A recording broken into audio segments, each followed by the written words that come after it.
So Dan, we've got these drugs. They're exciting. I think, as you said, the challenge is how we sequence them. Right. But as you and I well know, every cancer that we cure, it's not sequencing A, B, C, and D. It's putting three or four drugs together. That's Right. lymphomas, leukemias, testis cancer. Platinum by itself doesn't do it. And that's obviously where I think we need to go in prostate cancer, but it's a slow ride. Right. I think we've lagged behind some of the other tumors. And of course, the other thing, too, is introducing personalized medicine into all of this. We're now seeing that there are certain mutations with BRCA or DNA repair that help us to determine whether drugs are appropriate in a given situation. The ARV7 mutation with the androgen receptor marks for resistance to abiraterone or enzalutamide. This may help us tell whether somebody should go on chemotherapy rather than going on those drugs. So not only are we going to put these drugs in sequence and combine them, but we have to look at markers in this situation as That well. is a very good point. I think that should be let's just sort of wrap up with that, because I think there's some real messages that can go to that, sort of the gatekeepers with these patients, at least up to this point, urologists. Let's talk about germline mutations just for a second. Urologists might see a guy that has four brothers and a father and an uncle that have prostate cancer. And then 2 years later, his sister is diagnosed with triple negative breast cancer and dies in a year. Right. That could have been prevented had the urologist actually germline tested that person for a BRCA 2 and 1 mutation, which are more common actually in men than in women. Absolutely. But we don't do that. And the disease is more aggressive. So this Yeah. is, if you identify somebody right off the bat who's BRCA positive, this is somebody who has a tendency to relapse very, very quickly. And also, they're sensitive to these drugs such as olaparib, the PARP inhibitors. So I think that we have things that we can offer these patients.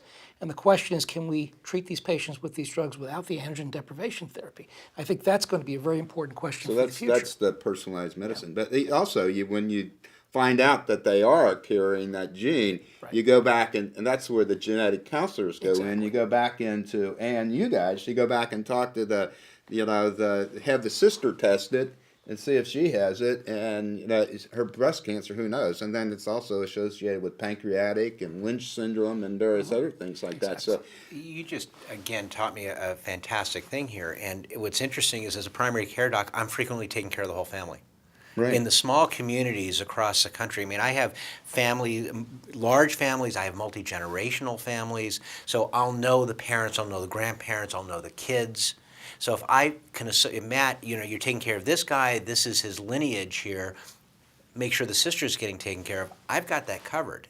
Again, team effort. Well, we had opportunity possibly to save that sister's life. We I did. mean, by doing that, and we don't realize that when we do these germline mutations. And now there's companies that have a whole series of mutations that they look at that are out there. Let's finish up with ARV7. That everybody's been talking about that for a long time, and now I think it will be commercially available. And how does that fit into your thought process about taking care of these patients? When they respond to abiraterone, when you use chemotherapy, when you stop, when you switch.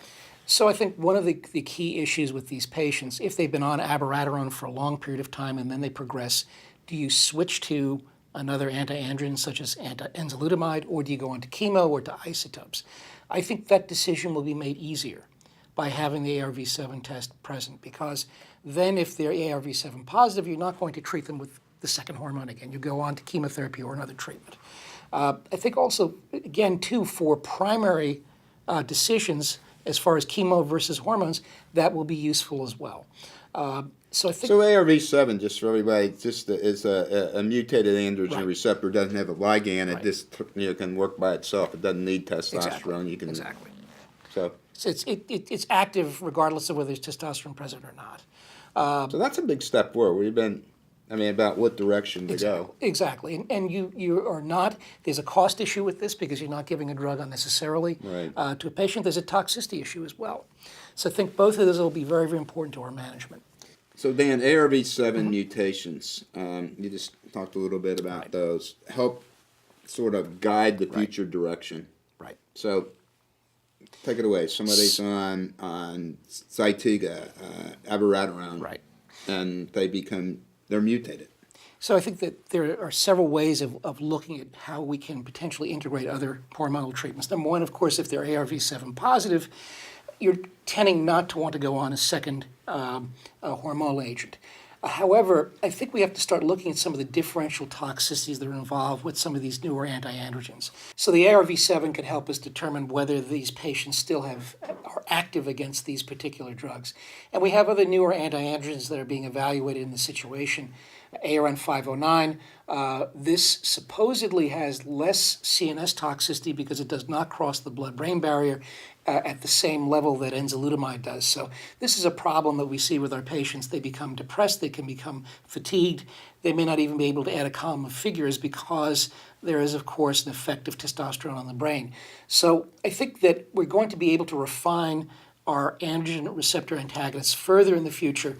There are randomized trials that are comparing for example, abiraterone to abiraterone plus ARN 509 to see if a further blockade of the androgen receptor will give you a better progression-free and overall survival. So I think that this test will be very helpful in determining what to do next with these patients. Yeah, and I like the whole concept of putting things together, Exactly. and that's the way forward. Thanks.